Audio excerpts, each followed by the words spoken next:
Chapter 1. The Stranger in the Fog. The train rattled through the mist-shrouded countryside, its whistle a mournful cry against the grey November morning of 1925.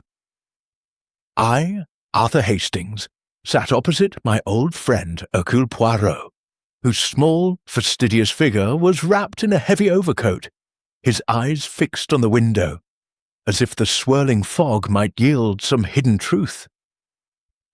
"Mon ami," Poirot said, breaking the silence, "this letter, it intrigues me.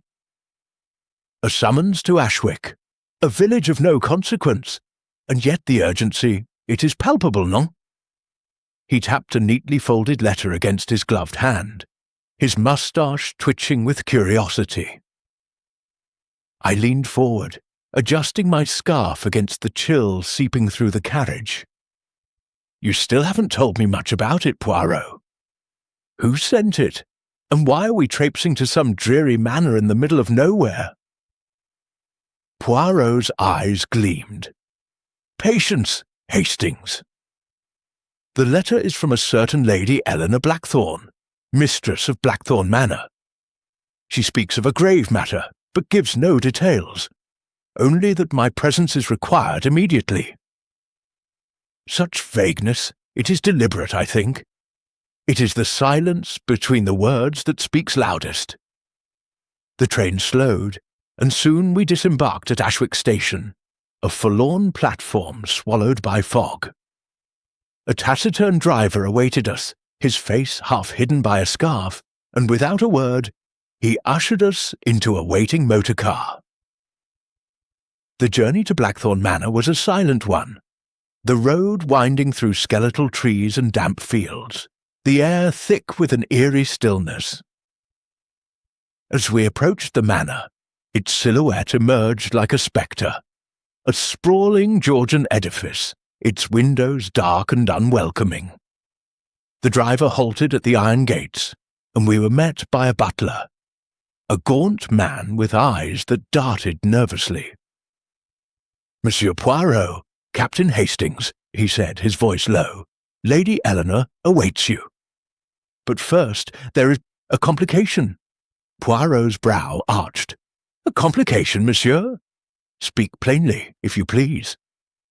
The butler hesitated, then gestured toward the garden, where a small knot of servants stood huddled near a rose arbour. "A man was found this morning, sir." "Dead? In the garden? We don't know who he is." Poirot's eyes narrowed, and I felt a familiar thrill. The game was afoot. We followed the butler through the fog, our footsteps crunching on the gravel path. The servants parted to reveal a grim scene. A man, perhaps in his 40s, lay sprawled on the frost-kissed grass, his face pale and lifeless. His coat was tattered, his boots caked with mud, and his expression frozen in a mask of surprise. Most curiously, he carried no wallet, no papers, nothing to betray his identity save a single item clutched in his stiff hand, a torn photograph showing the partial image of a woman in an Edwardian gown, her face obscured by the rip. "Mon Dieu," Poirot murmured, kneeling beside the body with the precision of a surgeon. He examined the photograph, his fingers tracing its jagged edge. "This man, he came here with a purpose, Hastings." "But what purpose, and why does it end in death?" I shivered, not entirely from the cold. "No identification at all? That's peculiar. Could he be a vagrant, perhaps?" Poirot shook his head. "Non, non. Observe the quality of his shirt, the cut of his coat, worn, yes, but once fine. This is no vagrant. He's a man with a past, and someone wished that past to remain hidden." The butler shifted uncomfortably. "Lady Eleanor requests your presence inside, sir." "She's distressed." "Naturellement," Poirot replied, rising. "But first tell me, when was this man discovered, and by whom?" "At dawn, sir, by the gardener." He thought the man was drunk at first, lying there. But then he saw the blood. The butler pointed to a dark stain on the man's coat, near the heart, Poirot's gaze lingered on the wound. A single stab, clean and precise. This was no act of passion, Hastings. It was calculated. He turned to the butler. No one is to touch the body until the police arrive. And you will ensure, monsieur, that no one leaves this manor. As we walked toward the house, I glanced back at the nameless man, half expecting the fog to swallow him entirely. What do you make of it, Poirot? A stranger, dead, with only half a photograph to his name. Poirot's eyes twinkled with that familiar spark of genius. It is a puzzle, mon ami, and the little grey cells, they are already at work. This photograph, it is the key, but to what lock we shall discover. The great oak doors of Blackthorn Manor loomed before us, and I felt a chill that had little to do with the fog. Whatever secrets lay within, I knew Poirot would unravel them, one meticulous thread at a time. Hey, detective, quick question. Where in the world are you solving mysteries from? Drop your city in the comments. And if you want more twisted tales, hit that subscribe button, because tomorrow's case, it gets even creepier. Stay sharp. Chapter 2. The Gates of Blackthorn Manor. The heavy oak doors of Blackthorn Manor creaked open, revealing a grand hall adorned with faded tapestries and a chandelier that flickered as if reluctant to cast light on the house's secrets. Hercule Poirot and I stepped inside, the air heavy with the scent of polished wood and something less tangible, a faint unease that clung to the walls. The butler, who had introduced himself as Mr. Grayson, led us to the drawing-room where Lady Eleanor Blackthorn awaited. She stood by a roaring fire, her posture regal, but her eyes betraying a flicker of distress. A woman of perhaps 50, her silver-streaked hair was swept into an elegant chignon, and her emerald gown spoke of wealth, though its style hinted at a bygone era. "Monsieur Poirot," she said, her voice steady but clipped, "I am grateful you've come, though I fear the circumstances have grown." "Graver than my letter," suggested Poirot, inclined his head, his moustache immaculate, even in the dim light. "Madame, your letter was most intriguing in its brevity. But now, with a dead man in your garden, I must ask, why did you summon me?" Lady Eleanor's lips tightened. "I had intended to discuss a private matter, a family concern. But this tragedy has overtaken all else." She gestured to two others in the room.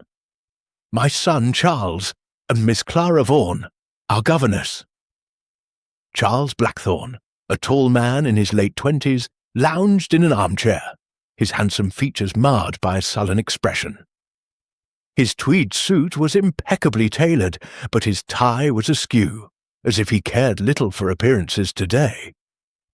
He nodded curtly, barely meeting Poirot's gaze.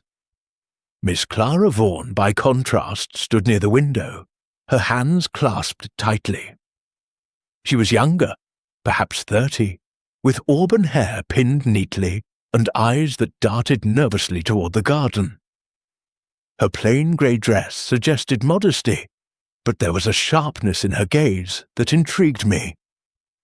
"Mon ami," Poirot murmured to me, "observe how each avoids the other's eyes. There is tension here, no?" Before I could respond, Lady Eleanor spoke again. "The man in the garden. I've never seen him before." "None of us have. He must have wandered onto the estate, perhaps seeking shelter." Poirot's eyes gleamed. "And yet, madame, he was stabbed with precision." "A wanderer, you say? Perhaps. But his clothing suggests otherwise, and the photograph in his hand, it is no ordinary trinket." Charles stirred, his voice sharp. "Photograph? What photograph? You're not suggesting this vagrant was connected to us, are you?" "Vagrant, monsieur. Poirot's tone was mild, but his eyes were piercing. "I do not assume. I observe. And I observe that you are quick to dismiss a man whose name we do not yet know." Charles flushed, sinking back into his chair. Miss Vaughan spoke up, her voice soft but clear. "It's dreadful, Mr. Poirot.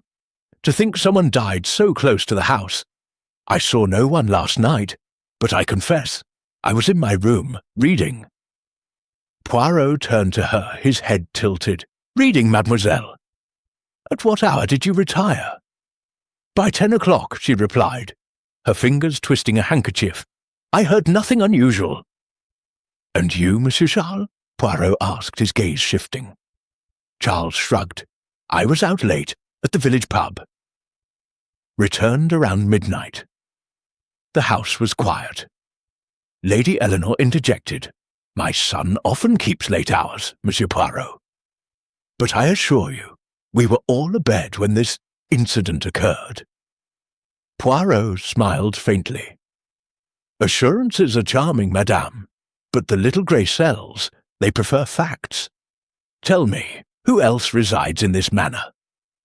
"Only the staff," Lady Eleanor said. "Grayson, the butler, Mrs. Harrow, the housekeeper, and young Tom, the gardener. Oh, and cook, of course. They've been with us for years." "Years, you say?"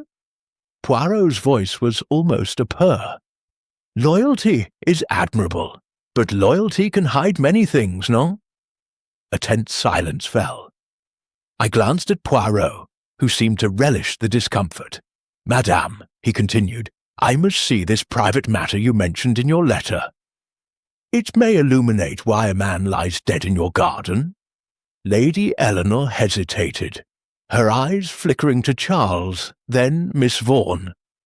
"It concerns a family dispute, a matter of inheritance. I'd rather not discuss it now, with this tragedy overshadowing us." "Very well," Poirot said, rising.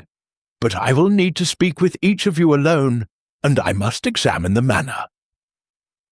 Hastings, you will accompany me to the garden once more. The fog, it hides much, but not from Hercule Poirot." As we left the drawing-room, I couldn't shake the feeling that each person we'd met was guarding a secret.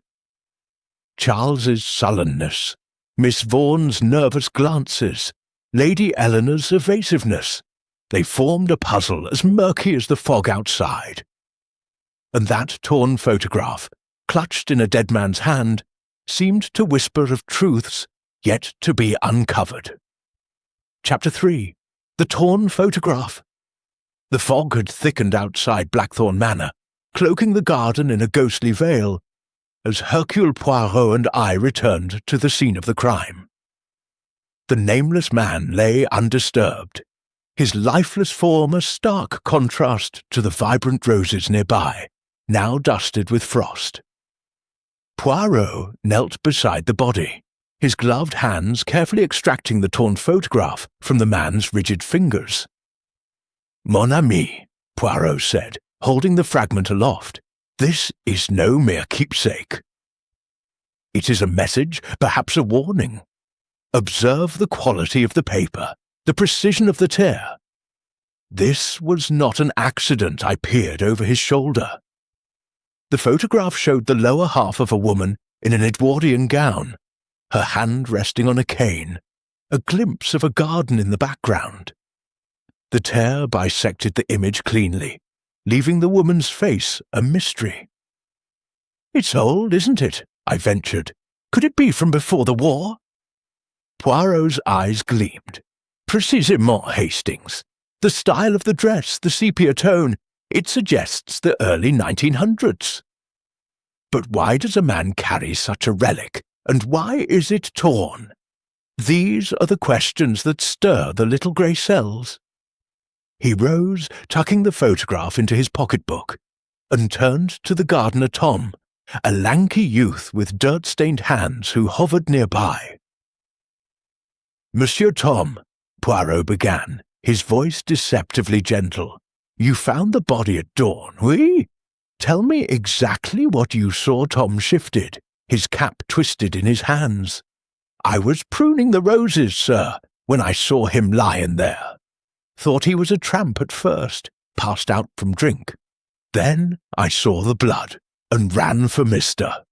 Grayson, and you saw no one else in the garden?" Poirot pressed. "No, sir. Not a soul. The fog was thick, mind you. Could have hidden a dozen men." Poirot nodded, his gaze sweeping the garden. "And this man, he was lying exactly as we see him now?" Tom hesitated, his eyes flickering. "Well, I might have moved his arm a bit to see if he was alive. But I didn't touch nothing else, I swear." Poirot's moustache twitched. "A small detail, monsieur, but small details are the bricks of truth. You will tell me if you remember more, oui?" We returned to the manor, where Poirot requested to speak with the housekeeper, Mrs. Harrow. She was a stout woman with a severe bun, and eyes that seemed to weigh every word. We met her in the servants' hall, a cramped room smelling of polish and coal. "Mrs. Harrow," Poirot began, producing the torn photograph. "This was found with the dead man. Have you ever seen it? Or the woman it depicts?" Mrs. Harrow's face remained impassive, but her fingers tightened on her apron. "No, sir. Never seen it. Nor the man, neither." "He weren't from Ashwick, I'd wager, and yet," Poirot said, leaning forward, "he was found in the garden of this manor. Did you hear anything last night? Perhaps a noise? A voice?" "Nothing out of the ordinary," she replied curtly. "I was in my room by 9, as always." The house was quiet, I frowned. "Quiet, you say?" "But Mr. Charles said he returned around midnight. You didn't hear him come in?" Mrs. Harrow's lips pursed. "Master Charles keeps his own hours. I don't pry. If he came in late, I was asleep." Poirot's eyes narrowed slightly. "And the other staff? The butler, the cook, where were they?" "Mr. Grayson was in his quarters," she said. "Cook was likely in the kitchen, cleaning up after dinner." "You'd have to ask them. Indeed, I shall," Poirot said, rising. "One final question, madame. Has anyone unfamiliar visited the manor recently? Perhaps asking questions about the Blackthorne family?" Mrs. Harrow hesitated, then shook her head. "No, sir. We keep to ourselves here." As we left the servants' hall, I whispered to Poirot, "They're not telling us everything, are they?" Tom's nervous, and Mrs. Harrow's as tight-lipped as they come. Poirot smiled faintly. "Hastings, you begin to see the shadows behind the words." "The photograph. It is known to someone in this house, I am certain. But they guard their secrets as fiercely as this fog guards the truth." We paused in the grand hall, where a portrait of a stern-looking man in Victorian attire glared down at us. "The Blackthorne family," Poirot mused. "They have a history, no? And history, it has a way of bleeding into the present." As we prepared to question the cook, I couldn't shake the image of that torn photograph. Who was the woman in the Edwardian gown? And why had a man died clutching her image? With Poirot's mind at work, I knew the answers were closer than they seemed, yet still tantalizingly out of reach. Chapter 4. Whispers in the Village. The morning sun did little to dispel the fog that clung to Ashwick like a shroud, but Hercule Poirot insisted I venture into the village to listen to the heartbeat of the place, as he put it. While he remained at Blackthorne Manor to probe further, I found myself trudging down the muddy lane toward the village square, my coat collar turned up against the damp chill of 1925. Ashwick was a quaint, sleepy hamlet, its cottages huddled together as if sharing secrets. I made for the Rose and Crown, the local pub, reasoning that gossip flows freely where ale is poured. The interior was dim, smelling of tobacco and wood smoke, with a handful of locals nursing pints at worn tables.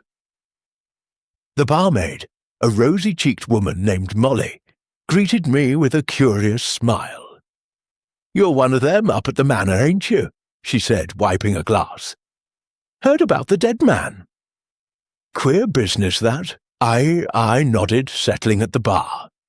"Queer indeed. Did you see any strangers about yesterday, Molly? Someone who didn't belong?"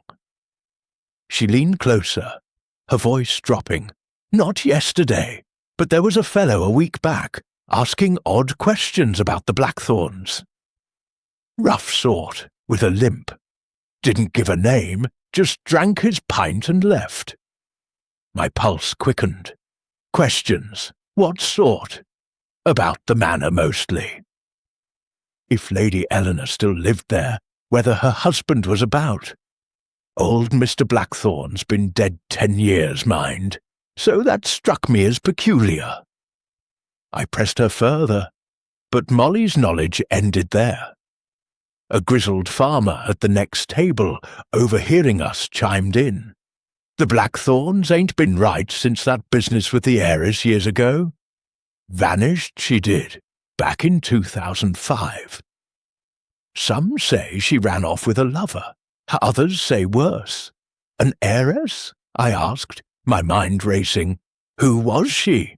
"Miss Beatrice Blackthorn, old Mr. Blackthorn's sister," the farmer said, puffing on his pipe. "Rich as Croesus, but flighty. Disappeared one night, left a heap of scandal. Folk reckon the family's cursed." I jotted notes, eager to share this with Poirot.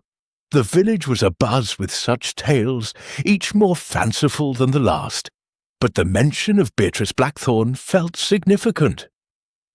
Could the nameless man be tied to her disappearance? Meanwhile, Poirot had sought out Dr. Edwin Marlowe, Ashwick's physician, whose surgery was a modest cottage at the village's edge. I joined him there later, finding Poirot seated opposite, a wiry man with thinning hair and spectacles perched precariously on his nose. Dr. Marlowe's hands fidgeted as Poirot fixed him with that piercing gaze. "Monsieur le Docteur," Poirot said, his voice smooth as silk, "you examined the body this morning, oui? What can you tell me of the cause of death?" Marlowe cleared his throat, adjusting his spectacles. "A single stab wound to the chest, Mr. Poirot. Pierced the heart. Death would have been near instantaneous. The weapon was likely a narrow blade, perhaps a dagger." Poirot nodded, his fingers steepled. "And the time of death?" "Between 10 and midnight, I'd wager," Marlowe said, his eyes darting to the window. "The frost on the body and the state of the blood suggest as much." "Most interesting," Poirot murmured. "And you, monsieur, were you in the village last night? Perhaps you saw or heard something unusual." Marlowe's hesitation was brief but noticeable. "I was at home, tending to paperwork." "My wife can confirm it." I heard nothing out of the ordinary. Poirot's smile was enigmatic. "Paperwork at such an hour? Your dedication is admirable. Tell me, have you ever treated a man matching our victim's description? A man in his 40s, perhaps, with a once fine coat?" "No, never," Marlowe replied too quickly. "I'd remember such a stranger." As we left the surgery, Poirot's expression was one of quiet satisfaction. "Hastings," he said, as we walked back toward the manor. "The good doctor. He is not entirely forthcoming. His eyes, they betray a nervousness. And your village gossip, it is most illuminating." I recounted the tales of Beatrice Blackthorn and the mysterious stranger with a limp. Poirot's eyes sparkled. An heiress who vanished, a stranger asking questions, and now a dead man with a torn photograph. The threads they begin to weave together, no? The manor loomed ahead, its silhouette stark against the fading light. I felt a growing certainty that the secrets of Blackthorn Manor were tied to its past, and that Poirot was already unravelling the knot, one careful tug at a time. Chapter 5. The Locked Study. The corridors of Blackthorn Manor seemed to whisper secrets as Hercule Poirot and I made our way through its labyrinthine interior. The afternoon light filtered weakly through tall windows, casting long shadows across faded wallpaper and portraits of stern-faced blackthorns. Poirot, ever meticulous, had requested a tour of the manor, insisting that the house, it is a witness Hastings, and witnesses must be questioned. We were accompanied by Mr. Grayson, the butler, whose gaunt frame moved with a quiet precision. "The manor has many rooms, Mr. Poirot," he said, his voice low. "Most are unused since the late Mr. Blackthorn's time." Poirot's eyes scanned every detail, the dust on a side table, the worn edge of a carpet. "And yet, monsieur, a house such as this, it holds memories. Tell me, is there a study, perhaps, where family matters are discussed?" Grayson hesitated, then nodded. "There is, sir, but it's kept locked." "Lady Eleanor's orders locked?" Poirot's moustache twitched with interest. "Then we shall see it, if you please." A locked room. It is often the heart of a mystery.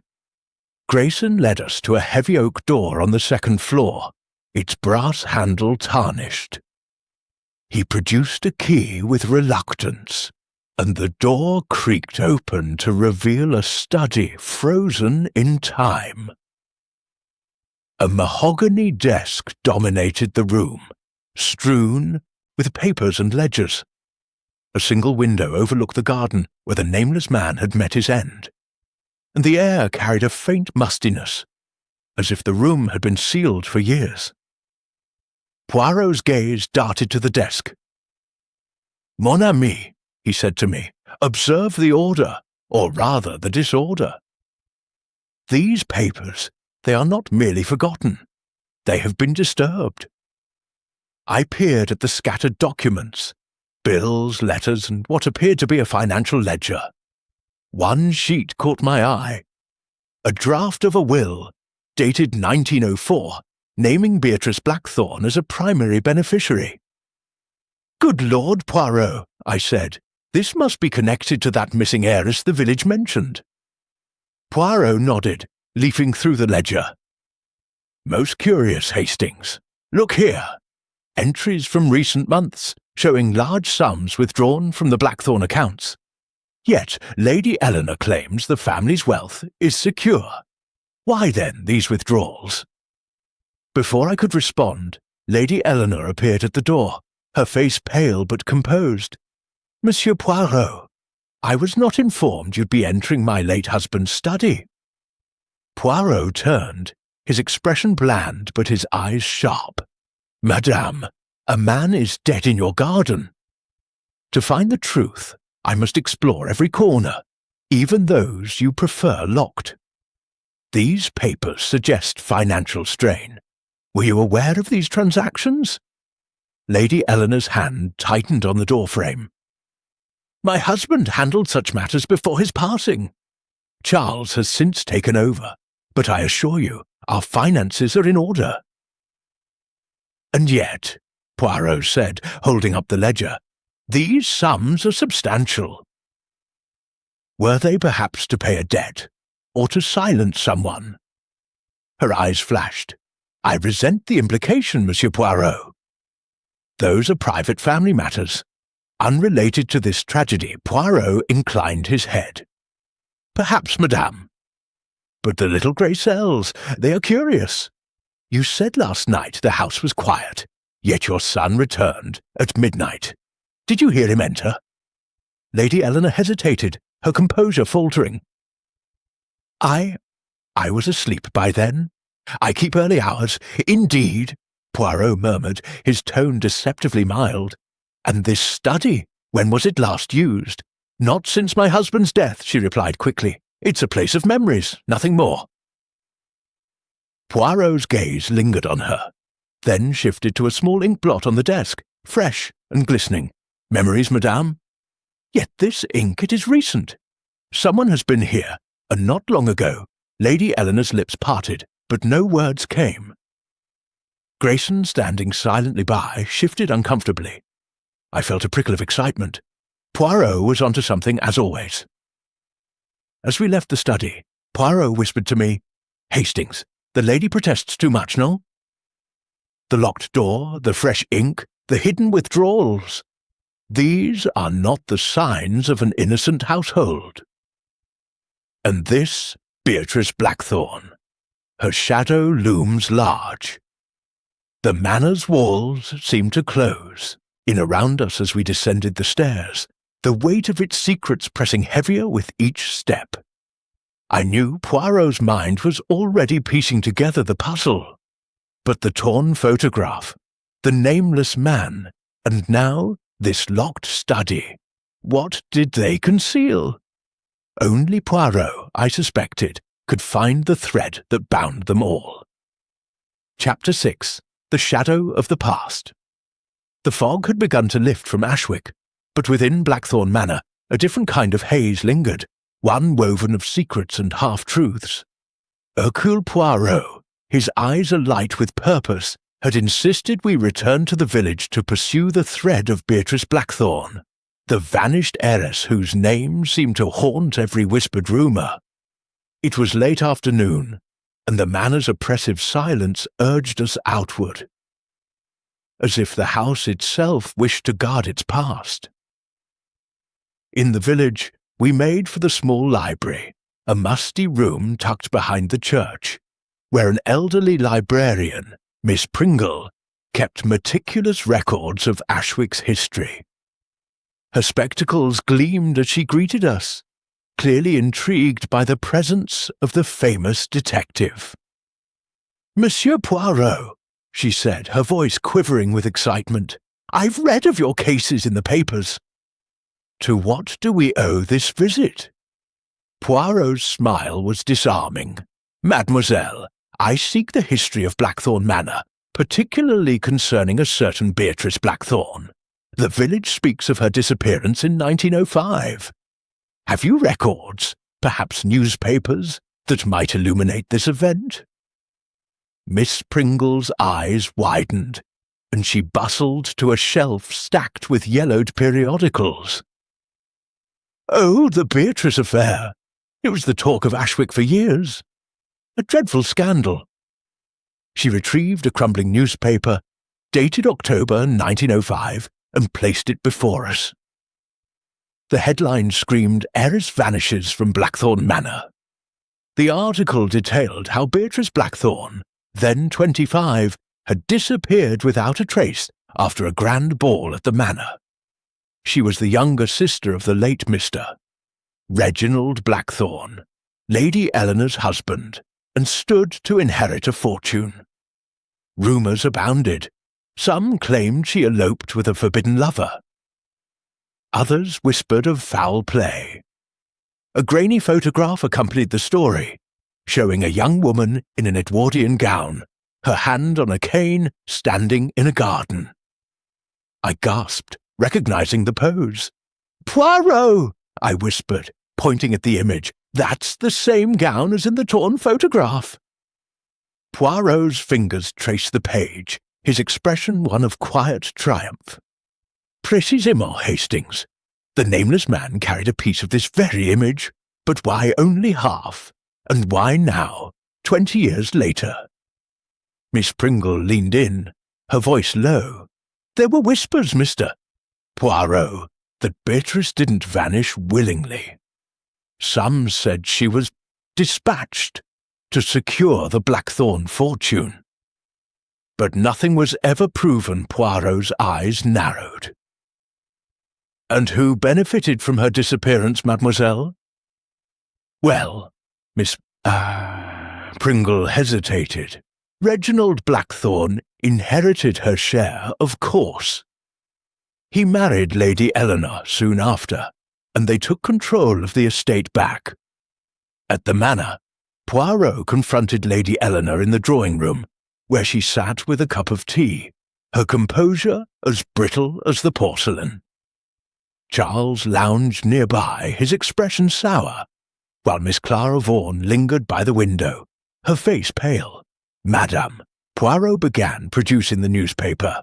"This article speaks of Beatrice Blackthorne, your husband's sister. Her disappearance, it was most convenient for your family, no?" Lady Eleanor's cup clattered against its saucer. "How dare you, Monsieur Poirot?" Beatrice was a troubled girl. She ran away. Everyone knew it. My husband was devastated. "And yet," Poirot said, his voice soft but unyielding, "the man in your garden carried a photograph of her, torn in two. A coincidence, perhaps? Or a message from the past?" Charles stood abruptly, his fists clenched. "This is nonsense! You're digging up old gossip to tarnish our name. That man was a nobody." Poirot turned to him, his gaze piercing. "A nobody, Monsieur Charles? Then why was he stabbed with such precision? And why did he come to this manor? The little grey cells, they suggest he knew something, perhaps about Beatrice." Miss Vaughan spoke up, her voice trembling. "It's dreadful to think of Mr. Poirot. But surely, after all these years, Beatrice's disappearance can't be connected to this." Poirot's smile was enigmatic. "Mademoiselle, in a house such as this, the past is never truly past. Tell me, did any of you see a stranger in the days before the murder, perhaps asking about the Blackthorns?" Silence fell, heavy and fraught. Lady Eleanor's eyes darted to Charles, who looked away. Miss Vaughan twisted her handkerchief, saying nothing. Poirot's gaze lingered on each, as if reading the secrets they withheld. As we left the drawing-room, I murmured, "Poirot, that photograph, it's no coincidence." The nameless man must have been searching for Beatrice, or someone connected to her. Poirot nodded, his eyes distant. "Oui, Hastings.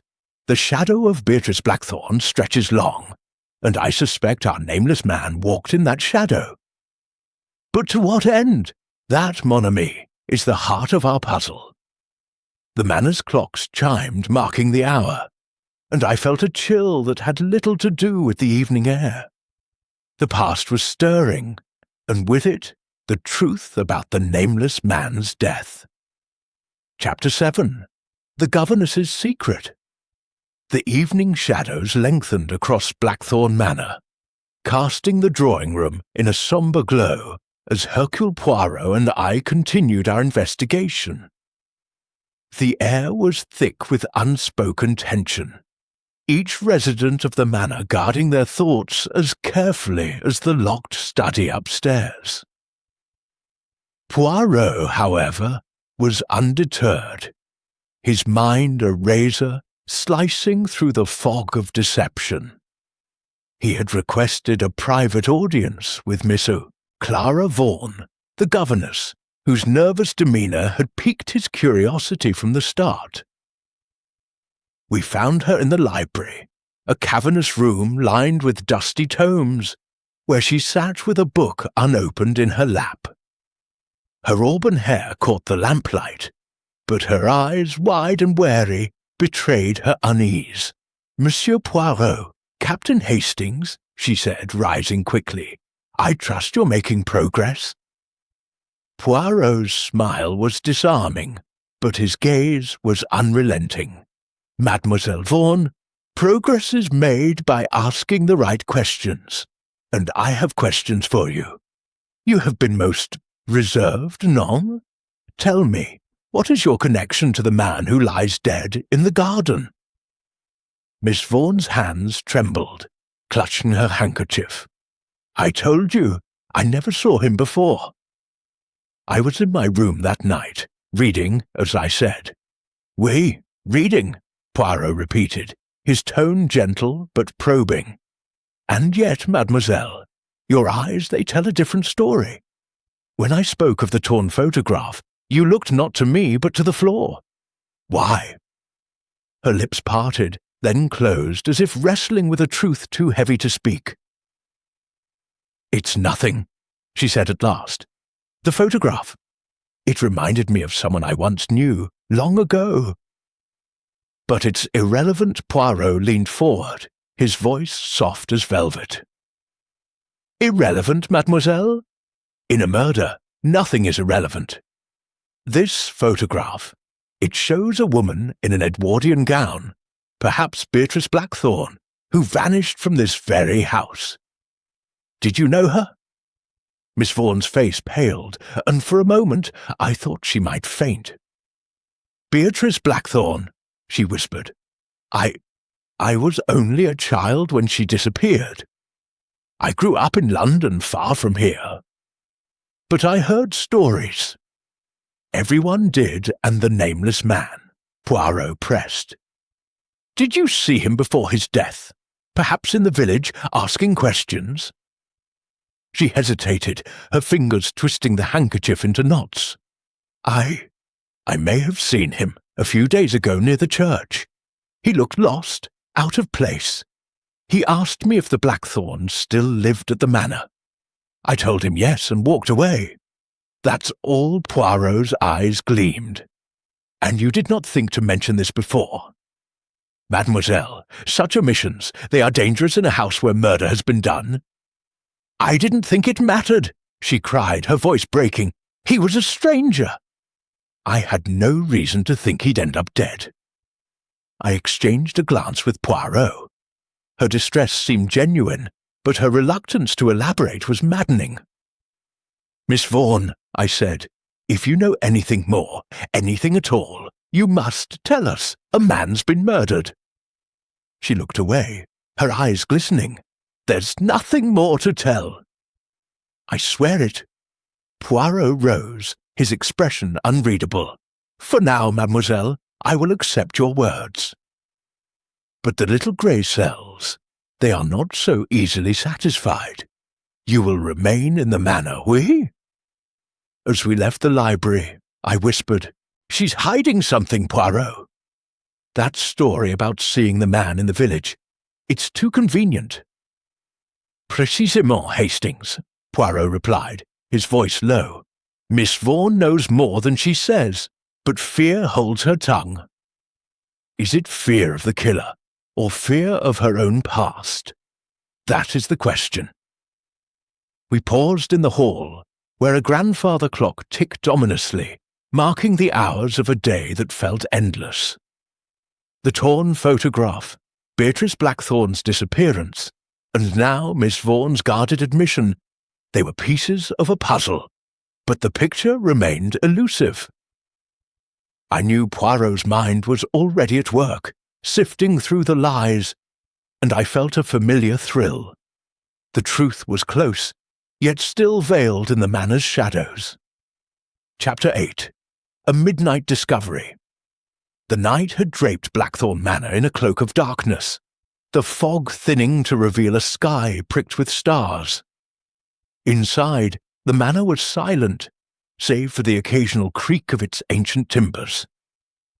Unable to sleep, I, Arthur Hastings, found myself pacing the guest room, my mind tangled with the day's revelations. The torn photograph, Beatrice Blackthorne's disappearance, and Miss Vaughan's guarded confession. Hercule Poirot, ever the night owl, had retired to his room to consult the little grey cells, but I suspected he was still poring over the case's details. Restless, I glanced out the window overlooking the garden where the nameless man had met his end. The rose arbour stood ghostly in the moonlight, and as I watched, a movement caught my eye. A cloaked figure, gliding along the hedge, moving with furtive purpose. My heart raced. Could this be the killer, returning to the scene? I threw on my dressing gown and slipped downstairs, careful not to wake the household. The cold night air bit at my face as I stepped into the garden, the gravel crunching softly underfoot. The figure had vanished, but a faint rustle near the arbour drew me closer. I found nothing, no footprints, no trace, yet the sense of being watched lingered, sending a shiver down my spine. Returning to the manor, I found Poirot in the hall, fully dressed, a lantern in hand. "Mon ami!" he exclaimed, his eyes gleaming. "You are abroad at a late hour." "What has stirred you?" I recounted the cloaked figure, and Poirot's moustache twitched with interest. "Most intriguing, Hastings. A nocturnal visitor, perhaps seeking what our nameless man left behind. Come, we must search his belongings more thoroughly. The police had removed the body earlier that day, but the victim's tattered satchel, found near the arbour, remained in the manor's study under lock and key. Grayson had reluctantly provided the key, and we now stood in the dimly lit room, the satchel's contents spread across the desk. A pocket knife, a few coins, and a worn leather wallet, empty save for a folded scrap of paper. Poirot's deft fingers explored the wallet, pausing at a seam. "Aha!" he murmured, pressing gently. A hidden compartment sprang open, revealing a small, tightly folded letter. The paper was yellowed, its ink faded, but the writing was distinct. A series of numbers and letters in no apparent order. "A code, Poirot?" I asked, peering over his shoulder. "What could it mean?" Poirot's eyes sparkled. "A message, Hastings, meant for eyes other than ours. But the little grey cells, they are not so easily thwarted. This letter, it speaks of a rendezvous, I think, a meeting that led to death." He unfolded the letter further, revealing a single legible phrase scrawled at the bottom. "Midnight, the arbour." My breath caught. Good Lord, Poirot, that's where the man was found. "He was meeting someone?" "Oui," Poirot said, his voice low. "But who and why?" "The code. It will tell us more, but it requires time to decipher. For now, we know our nameless man came to Blackthorn Manor with purpose, and someone ensured he never left." As we returned the satchel to its place, I couldn't shake the image of the cloaked figure. "Do you think it was the killer, Poirot, out there tonight?" Poirot's gaze was distant. "Perhaps, Hastings. Or perhaps it was someone searching for this very letter. The manor, it is full of eyes and ears, and not all are friendly. We parted for the night, but sleep eluded me. The coded letter, the cloaked figure, the shadow of Beatrice Blackthorn, they swirled in my mind, each a piece of a puzzle only Poirot could solve. As the manor's clock struck midnight, I felt the weight of its secrets pressing closer, and I knew the truth was lurking just beyond our grasp. Chapter 9. The Code Unravelled. The morning sun pierced the lingering fog around Blackthorn Manor, casting a pale light through the study's window, where Hercule Poirot and I sat. The coded letter spread before us. The paper, yellowed and creased, bore a cryptic sequence of numbers and letters, with the phrase "Midnight, the Arbour" scrawled at its base. A chilling reminder of the nameless man's fate. Poirot's eyes, bright with concentration, darted across the symbols as his fingers traced patterns only he could see. "Mon ami," Poirot said, his voice a low hum of excitement, "this code, it is no mere riddle. It is a map to a truth someone wished to conceal. Observe the repetition of certain digits. 5, 3, 1. A substitution cipher, perhaps, or something more personal." I leaned closer, baffled by the jumble. 5B, 3K, 1R, 7T, 2M4P, 9F8, L2Q. "It's gibberish to me, Poirot. How can you make sense of it?" Poirot's moustache twitched. "Patience, Hastings. The little grey cells. They work where the eye falters. The numbers, they may represent positions in a word, and the letters, they are initials or markers. Let us test a hypothesis.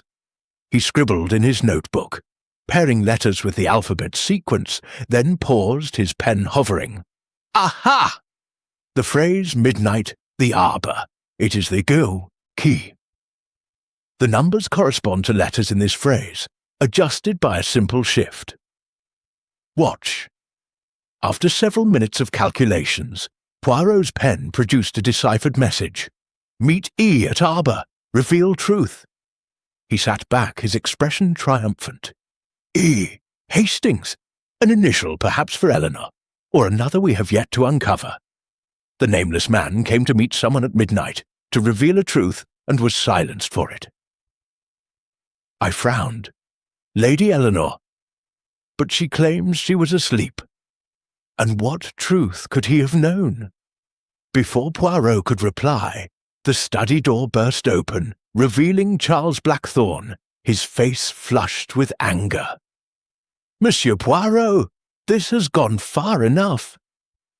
I've just learned from Grayson that you've been prying into the staff's quarters. You suspect one of them, don't you?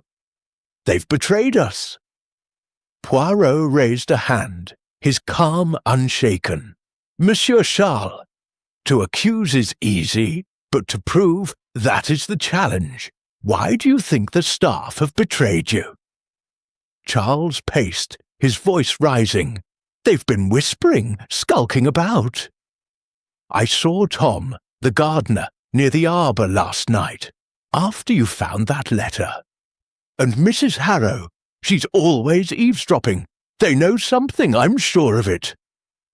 Calm yourself, monsieur, Poirot said, his tone firm. The gardener, he has already admitted to finding the body. As for Mrs. Harrow, her silence is notable, but not yet proof of betrayal. Tell me, were you aware of a meeting planned in the arbor? Charles froze, his eyes narrowing. A meeting? Number. I told you, I was at the pub until midnight. I saw nothing. Poirot's gaze was piercing. And yet, monsieur, the manor is your home. A stranger enters, is murdered, and you notice nothing? The little grey cells, they are sceptical. Charles's jaw tightened, but he said no more, storming out of the room. I turned to Poirot. He's awfully defensive, isn't he? Could he be hiding something about that meeting? Perhaps, Poirot murmured, tapping the deciphered letter. But consider, Hastings, the message says, reveal truth. The nameless man came to expose something, perhaps about Beatrice Blackthorne, perhaps about the Blackthorne fortune. And someone, E or another, ensured he never spoke. We moved to the drawing room, where Lady Eleanor and Miss Clara Vaughan sat in strained silence. Poirot produced the letter, his voice measured. Madame, Mademoiselle, this was found among the victim's belongings. It speaks of a meeting at midnight in your arbor to reveal a truth. Does the initial E mean anything to you? Lady Eleanor's face remained impassive, but her hands clenched. E! It could be anyone. I know nothing of this meeting. Miss Vaughan's eyes flickered, but she said only, It's dreadful to think such things happened here. Poirot's smile was faint. Dreadful, oui, but the truth, it will not remain hidden. The code is broken, and the net hacks. Ibel tightens. As we left the drawing room, the manor's oppressive air seemed to close in. The deciphered letter had opened a door, but to what? A betrayal, a secret, or a long-buried truth about Beatrice Blackthorne? I knew Poirot was steps ahead, his mind weaving the threads into a pattern only he could yet see. Chapter 10. The Alibi That Wasn't. The air in Blackthorne Manor was taut as a bowstring, the weight of suspicion preying on every occupant. Hercule Poirot, his eyes gleaming with purpose, had gathered the household in the dining room. A grand space with a long oak table, and flickering candelabras to stage what he called a reconstruction of the night of the murder. It was late afternoon, and the pale light of 1925 filtered through heavy drapes, casting shadows that seemed to dance with secrets. "Mes amis," Poirot began, his voice commanding silence. "A man was stabbed in the garden at midnight, carrying a coded letter and a torn photograph. Each of you claims innocence, yet the alibis, they crumble like sand. Let us revisit that night, step by step, to find where the truth lies." Lady Eleanor sat rigidly, her emerald eyes fixed on Poirot. Charles Blackthorne slouched in his chair, his jaw tight, while Miss Clara Vaughan twisted her handkerchief, her face pale. The staff, Grayson the butler. Mrs. Harrow the housekeeper, Tom the gardener and cook, stood at the room's edge, their expressions ranging from unease to defiance. Poirot paced, his hands clasped behind his back. "Monsieur Charles, you say you were at the Rose and Crown until midnight. Yet the barmaid, Molly, recalls you left by 11. The walk to the manor is but 20 minutes. Where were you between 11 and midnight?" Charles's face reddened. "I lingered in the village walking. I needed air. I told you, I saw nothing." Poirot's gaze shifted to Lady Eleanor. "Madame, you claim you were asleep by 10, yet the fresh ink in the locked study suggests someone was there later. Was it you perhaps handling papers of a financial nature?" Lady Eleanor's lips thinned. "I told you, that study hasn't been used since my husband's death." "The ink must be a mistake." "A mistake?" Poirot's tone was mild, but his eyes were sharp. "And you, Mademoiselle Vaughan, you saw the nameless man days before, asking about the Blackthorns. Yet you did not mention this until pressed. Why?" Miss Vaughan's voice trembled. "I was frightened, Mr. Poirot. I thought it unimportant." Poirot turned to the staff. "Monsieur Grayson, you heard nothing, saw nothing. And you, Madame Harrow, your quarters are near the garden, yet no sound reached your ears?" Grayson nodded stiffly. "The house was quiet, sir." Mrs. Harrow echoed, "I was asleep, as I said." Tom the gardener shifted uncomfortably, and Poirot pounced. "Monsieur Tom, you found the body at dawn, but you moved the arm, oui? And last night, Captain Hastings saw a cloaked figure near. The arbour, was it you, searching for something?" Tom's eyes widened, his voice cracking. "It weren't me, sir. I swear I was in my cot by 9. Poirot paused, then clapped his hands sharply. "Enough! Let us reconstruct." At midnight, the nameless man stood in the arbour, awaiting E to reveal a truth. Someone met him and stabbed him. I propose we walk to the arbour now, each in the position you claim for that hour. Reluctantly, the household followed Poirot to the garden, where the rose arbour stood stark under the fading light. Poirot positioned each person, Charles near the manor's entrance, Lady Eleanor and Miss Vaughan in their supposed bedrooms, the staff in their quarters. I played the part of the nameless man, standing in the arbour, while Poirot observed. "Mon ami," he called to me, "you are stabbed. Fall as he did." I complied, dropping to the grass. Poirot's eyes scanned the group. From here, the killer could see the house lights. Yet, Charles, you say you saw no one. Curious, no? Before Charles could retort, Mrs. Harrow stepped forward, her face ashen. "Stop this! I can't bear it. I saw something that night. I lied before." There was a light in the study, flickering, around 11. I didn't want to say for fear of trouble. The group gasped. Lady Eleanor's hand flew to her throat. "Mrs. Harrow, you never mentioned this." Poirot's smile was faint. "Merci, madame. A small truth, but it breaks the dam. The study was used, and someone here knows why. As we returned to the manor, I whispered, "Poirot, Mrs." Harrow's confession. It points to someone in the house being awake, perhaps in the study. Could it be the killer? Perhaps Hastings, Poirot replied, his voice low. Or perhaps it is a distraction. The alibis, they unravel, and the truth draws near. But the hand that struck the blow, it hides still. The manor loomed before us, its windows like eyes watching our every move.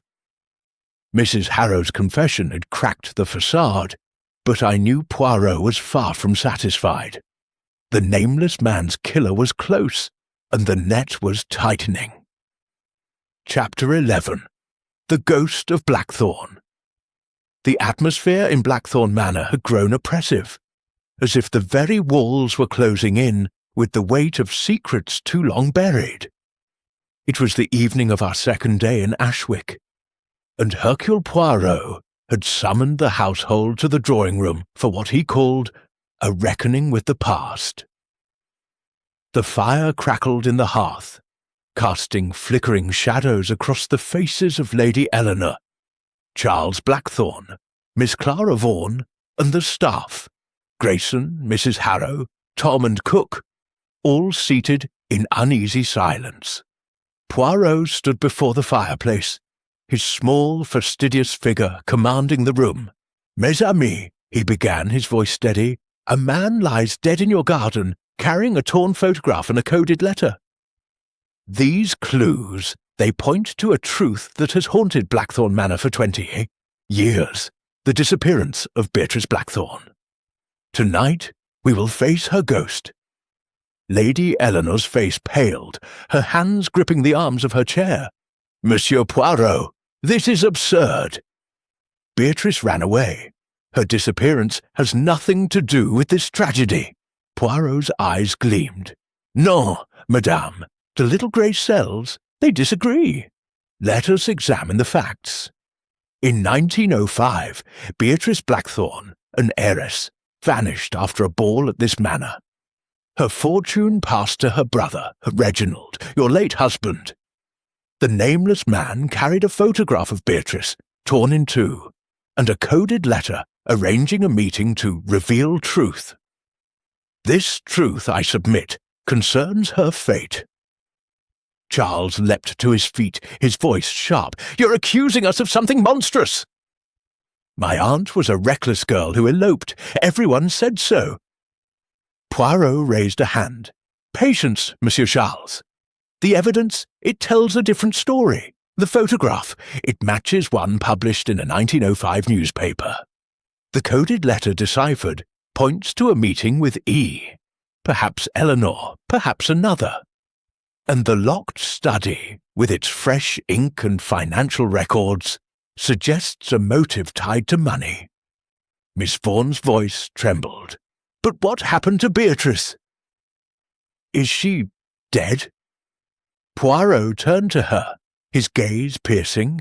"Mademoiselle, you told me you saw the nameless man in the village, asking about the Blackthorns. I believe he was no stranger, but someone who knew Beatrice, or her fate. Let us consider a hypothesis. Beatrice did not run away. She was removed, perhaps killed, to secure her fortune." A gasp rippled through the room. Mrs. Harrow clutched her apron, and Grayson's face grew ashen. Poirot continued. "The nameless man, I propose, was her son, born in secret, hidden away, and now returned to expose the truth. His death was to silence him." Lady Eleanor's voice was a whisper. "Her son? That's impossible." "Is it?" Poirot said, producing the torn photograph. "This image, it is Beatrice, oui? But the tear, it hides another figure, perhaps a lover, perhaps a child. The man carried it as proof of his identity, and someone in this house knew it." Mrs. Harrow broke the silence, her voice shaking. I heard whispers back then, sir." "Beatrice was with child," they said, "before she vanished. The family hushed it up, sent her away, Or worse, Charles rounded on her. "You're lying. You've always been a meddler, Harrow." Poirot's voice cut through. "Enough, monsieur." The whispers. They align with the facts. The financial records in the study show large sums withdrawn, perhaps to pay for silence or to cover a crime. And the light in the study, seen by Mrs. Harrow, suggests someone was searching for evidence that night. Miss Vaughan buried her face in her hands. "It's too horrible! If Beatrice was murdered and her son came here, who could do such a thing?" Poirot's eyes scanned the room. "That, mademoiselle, is what we will uncover.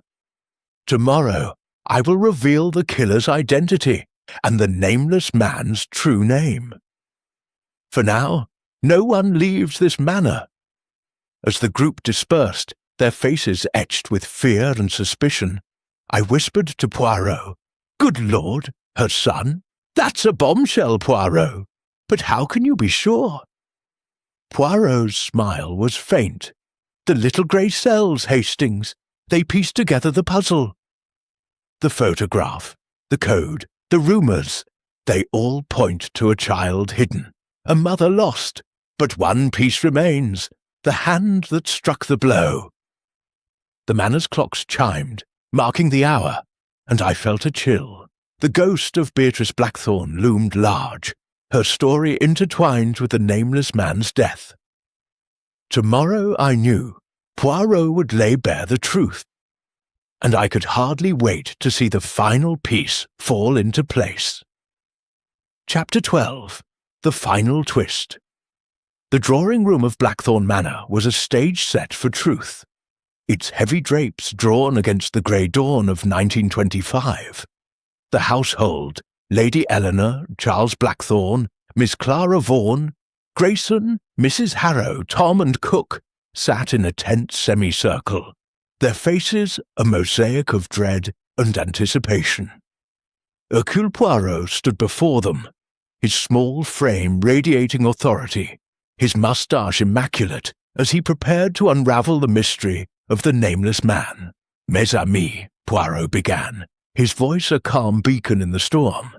"A man was found dead in your garden, stabbed through the heart, carrying a torn photograph and a coded letter. His death, it was no accident, but a calculated act to silence a truth buried for 20 years.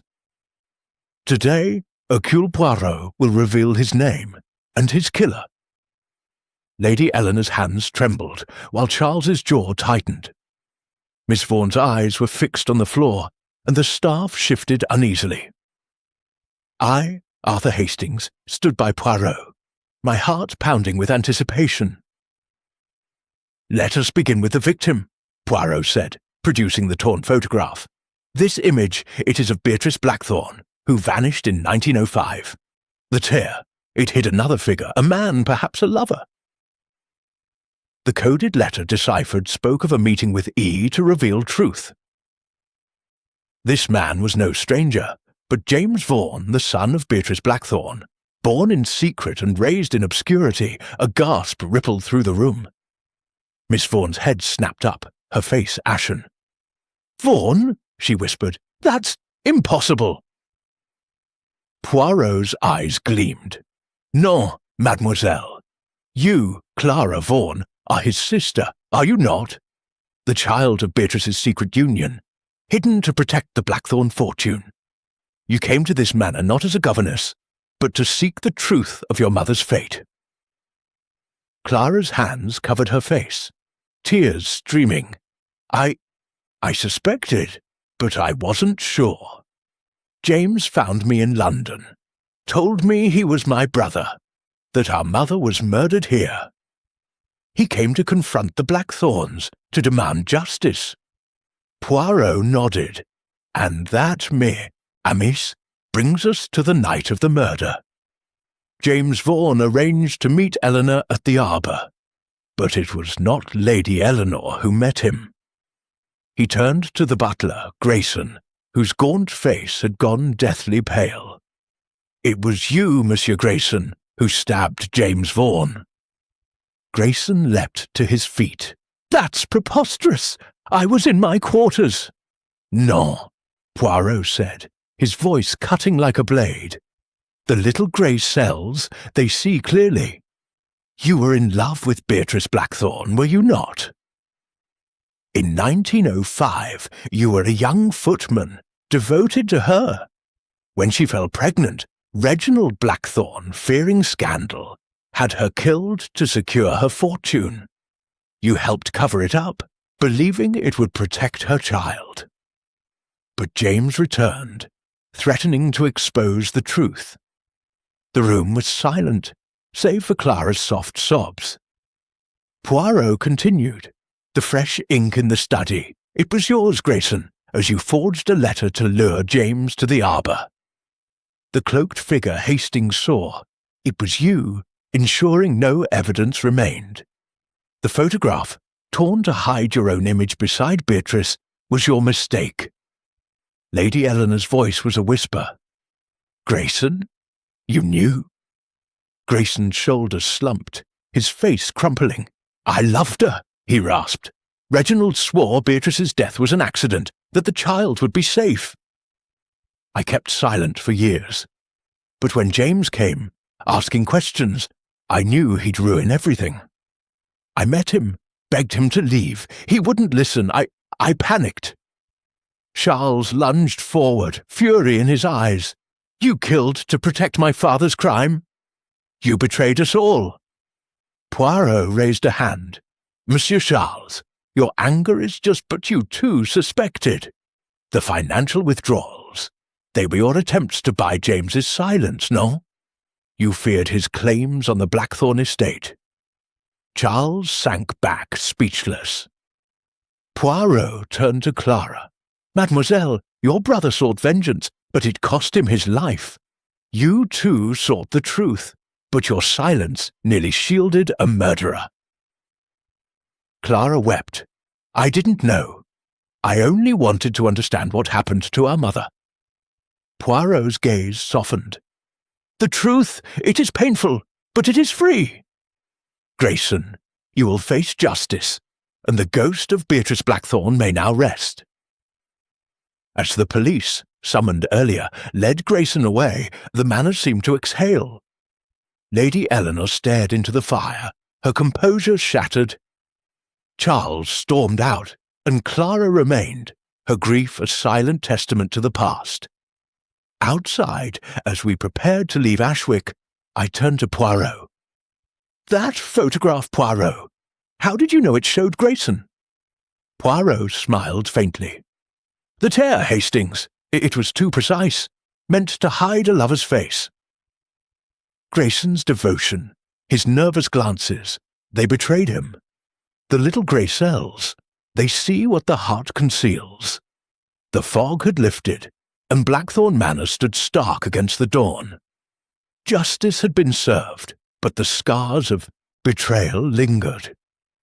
As we boarded the train, I felt the weight of the case lift, replaced by awe at Poirot's genius, and a lingering sadness for the nameless man, James Vaughan, whose quest for truth had ended in tragedy.